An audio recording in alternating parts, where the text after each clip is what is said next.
Salem's record high yesterday was 89. They beat it by 3 degrees. Wow. That record in Salem goes back to 1901. Salem broke the old record by 3 degrees, 92 degrees in Salem. McMinnville hit 89.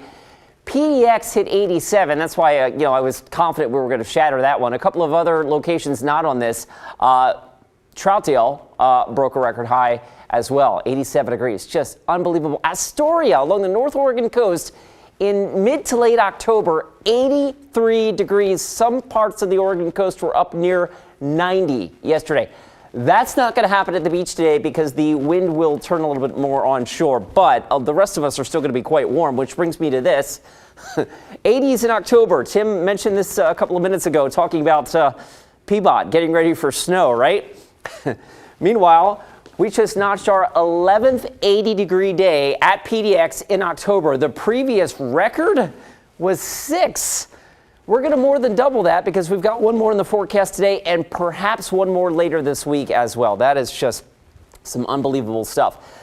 That said, in the short term, the temperatures are really interesting this morning. It's 71 degrees last check at Troutdale, where the east breeze has remained present and fairly gusty all night. The airport has seen the east breeze shut off. So look at the temperature difference over just 10 miles here. 71 in Troutdale, 55 at PDX. In fact, Scappoose has slipped all the way down to 51. You're still feeling the breeze in Hillsborough, so consequently you're in the upper 60s right now. While Salem, the east wind for you has shut off and you've gone all the way down to 49. There are some cool pockets across the region, of course. Chilly, in fact, Baker City right now at 27. All right, air quality top of mind, of course, as well across the region. And it's not great locally, but it's better than it's doing up in, say, Southwest or Western Washington and up in the Seattle area. That said, we still have some dots showing up indicating moderate air quality, and that red dot still showing up down around Oak Ridge again, downwind of the Cedar Creek fire. So poor air quality in some cases. The air quality alert remains in effect through the day today. We need a wind shift. We need to get some of that marine air in to scour that out. That begins to happen today. So at the beach, look for extensive cloud cover, especially early. Eventually, that onshore push kicks in overnight tonight. It cools us off. It brings us some cloud cover on Monday.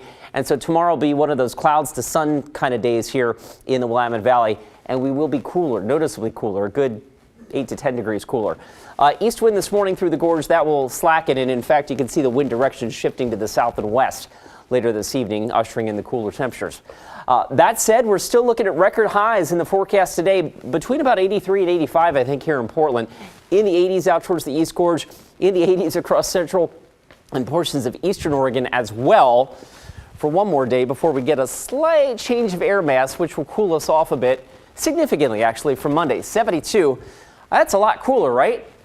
That's still 10 degrees above average for this time of the year. On Monday and Tuesday, we take another run into record territory on Wednesday.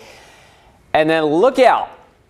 Hey. We do have what we think is a reasonable chance of showers Friday night and if not Saturday. And cooler. And cooler. And so I think the 80 on Wednesday, the 80 plus will probably be our last 80 of the year. All right, we'll see. And then the rain That'd comes. be good. Thanks, Chris.